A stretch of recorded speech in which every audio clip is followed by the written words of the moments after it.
I'm Chloe, 34 years old, and I live with my husband Ethan, who's a year older than me, and our daughter Mia, who's about to turn 5. We are a family of 3. For some reason, I have been running into troublesome situations quite frequently over the past few years. Take, for instance, when Mia had just started walking. She would change her mind constantly, wanting to walk by herself one moment and be carried the next. I was hurrying home from the supermarket dealing with her whims. Suddenly, a woman walking towards us stopped us, claiming that my child had stepped on her foot as we passed by. I was shocked and apologized, but the woman wasn't satisfied. She told me not to let my child walk alone if I couldn't control her. Trying to keep things calm, I kept apologizing, but then she started demanding money for shoe cleaning and medical treatment for her foot. However, I had been careful to pull my daughter's hand towards me to avoid colliding with the woman who had walked straight towards my daughter. I was reluctant to pay, sensing something off, and people began to stop and watch us, as it was evening and the street was fairly busy. Shall I call the police? A kind-looking high school girl offered to help just as Ethan, who was on his way home, called out to me from behind. "Chloe, what's going on?" As I began to explain the situation to Ethan, the woman quickly left, perhaps realizing she was at a disadvantage now that my husband was there. "It's a good thing I came home on time today. You were really unlucky." Indeed, I'm glad you were there, Ethan. Thank you. Another incident happened on a different day. It was a holiday morning, and I left Mia with Ethan to go to the bakery. A woman appeared as if she had been waiting for me and persistently demanded that I hand over what I had bought. Ethan happened to be following me as Mia had begged him to, and he arrived just in time to fend her off. That was scary. I'm so glad Ethan came. "You really are unlucky, Chloe. I can't always be there to help you, so be careful." I often find myself being followed by strange women, but I feel very reassured to have Ethan bravely fend them off. Today, I'm driving to my parents' house. Ethan loves Mia and me, and we usually go out as a family, but unfortunately, he has to stay home this time. Every year, we spend New Year's Eve at my in-laws' house, and then visit my parents, but Ethan's work has been piling up, and we have had to postpone our visit, so Mia and I are going alone. I talked to my daughter, who's sitting in the booster seat. I reattached to the front seat for today. Daddy's missing out, huh? Grandma said she bought lots of strawberries because she knows you and Daddy love them. Will Grandma give us some to take home? Sure, if Mia doesn't eat them all. Our girls' drive is filled with talk about Ethan. After driving for a while, we parked the car in a convenience store parking lot. We used the restroom and bought orange juice and a small bag of biscuits, which are my daughter's recent favorite snacks. She's planning to share them with Grandpa and holds them carefully as we return to the car. Mia, do you want to drink some juice now? It's dangerous to do it while the car is moving. I spoke to my daughter before fastening her booster seatbelt. However, my daughter shakes her head, saying that the biscuits are a gift for father and the juice is for mother. I am pleased with her thoughtfulness and offer her some water I brought from home instead. After giving her a drink, I settle back into my seat ready to depart when I notice my shoelace has come undone. Oh, wait a minute, honey. Mommy's shoe was about to come off. I get out of the car to retie my shoelace. I also take the opportunity to stretch my tired body from the long drive before getting back into the car, where I find my daughter quietly looking at something in her hands. Mia? When I call her, I see that she's holding the dashcam. It came off. She's been playing with it, and the recorder is playing back today's car ride at double speed. I told you this isn't a toy. I try to stop it, but press the wrong button since I usually don't check the footage. The image switches and Ethan appears on the small monitor. Oh, I made a mistake. Daddy's on there, but I wonder when this was. As I casually look at the screen and reach for another button, an unfamiliar male enters the car in the video, and the conversation that follows is shocking. What does this conversation mean? I stop the playback and suggest to my daughter that we take a little break, putting on an anime DVD that's still in the navigation system.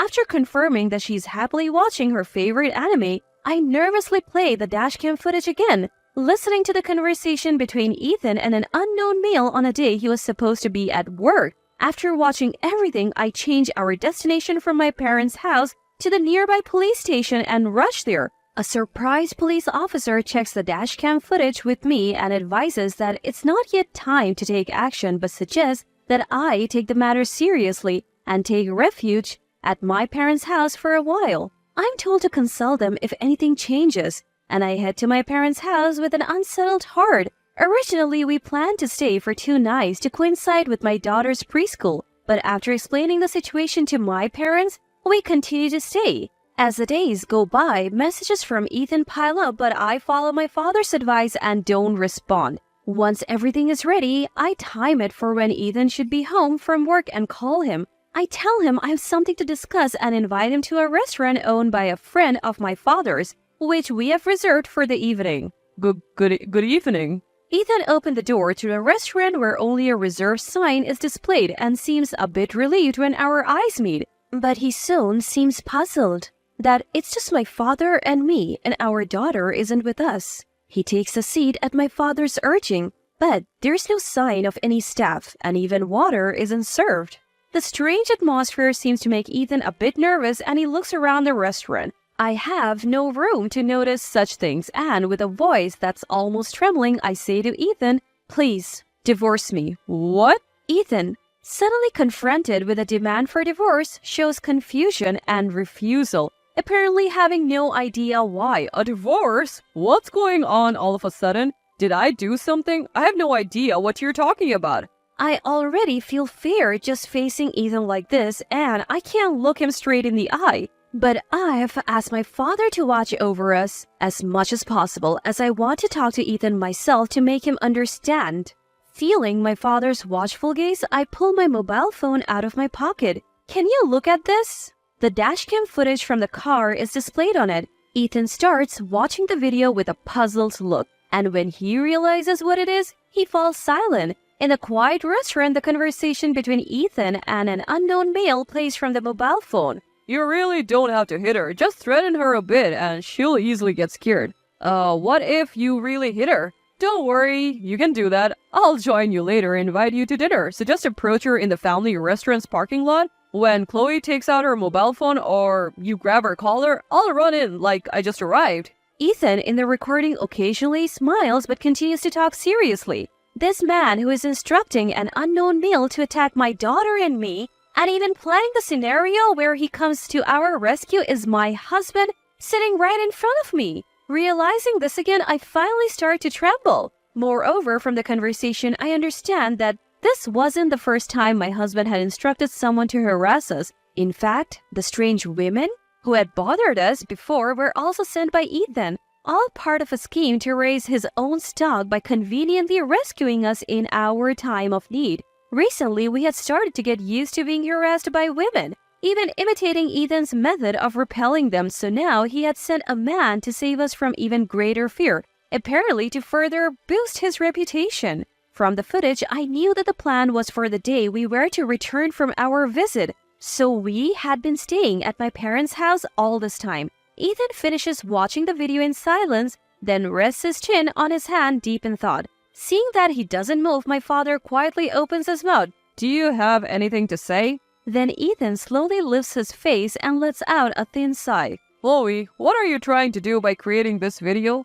Father-in-law, this is a fabrication. The voice does sound like mine, but I don't know this man, and the content is baseless. Come to think of it, you've been harassed by strange women before. You must be having some weird delusions from stress. I should have been more careful with you. Ethan bows his head slightly to my father. I exchange glances with my father and sigh. We will submit this footage as evidence to the police. Ethan has always been kind to us, but there have been many times when I felt he was just putting on a facade. So I expected him to try to deceive us somehow and win over my father, and that's exactly what happened. Hearing my clear declaration, Ethan's attitude changes instantly. The police? Don't mess with me. Are you trying to ruin my life? With a loud crash, the chair falls over. Ethan, who has stood up, draws back his fist to strike me. The moment I brace myself, my father and his friend, who had been hiding and waiting, grab Ethan and restrain him. More men who were hiding in the restaurant appeared one after another, and Ethan quickly became subdued due to their overwhelming presence. Actually, the reason we chose this restaurant for the discussion was at my father's suggestion, and the owner, who is a friend of my father's, had offered to help. The owner, a retired police officer who opened the restaurant, is not only strong himself, but also has many well-built acquaintances. In case Ethan tried to carry out his plan in front of my father and send the male to attack, they were ready to subdue Ethan even before he made his move. And they were also prepared to act as witnesses to make the divorce proceedings go smoothly.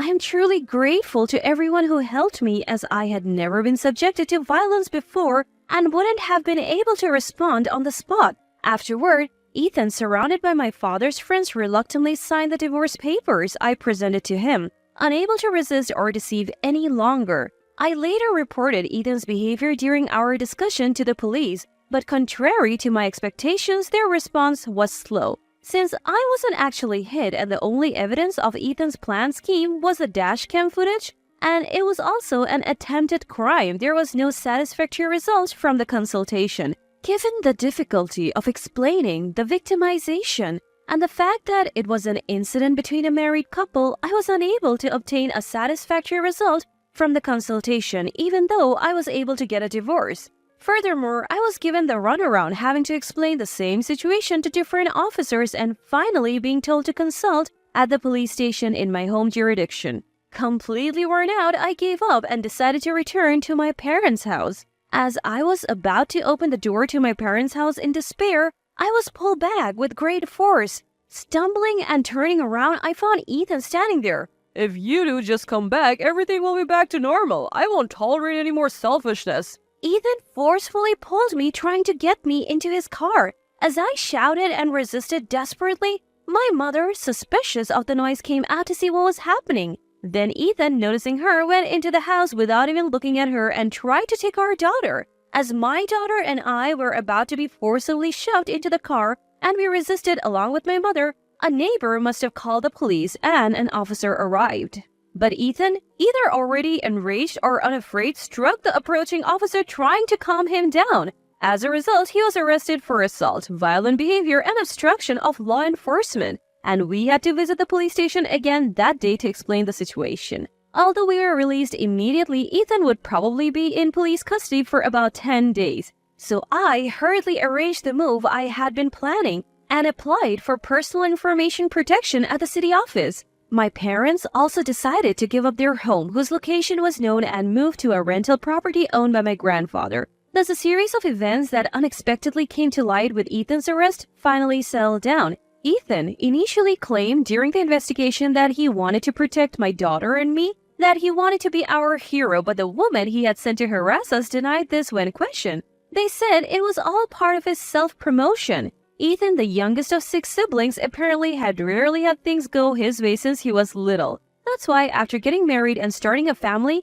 he wanted to reign supreme, to have complete control over his wife and daughter. In the end, all the talk of being a hero was just lip service. He was only thinking about creating an image of himself as a protector, someone his family could rely on. His real goal was to control us by saying he would protect us, so we should obey him. Even his kindness to my daughter and me was all just to boost how others saw him. There was no love for us, just a terrifying realization that we were merely props in his performance. Now I truly feel relieved that I have gotten away from him. Ethan was later only found guilty of obstructing official duties, although I was dissatisfied that only the charge against the police officer was acknowledged. In the end, Ethan was arrested, so there was no one else to tell. Then a father's friend said, What if the husband had intended to harm his wife and children, not just kidnap them? We couldn't get any cooperation in advance, but what if the children had been taken away because we were late this time?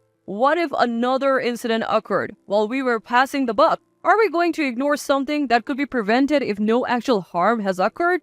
Thanks to the warning to the active junior police officers, I feel a bit better now. Now my daughter and I are free from strange women, starting fresh and enjoying our life as a mother and daughter in a new place. My daughter seems to think that Ethan is just staying at the old house because he's busy with work, but when she's older, I plan to tell her about the divorce, keeping the details hidden. Peaceful days without the ex-husband knowing our information? The days ahead with my daughter will surely be wonderful.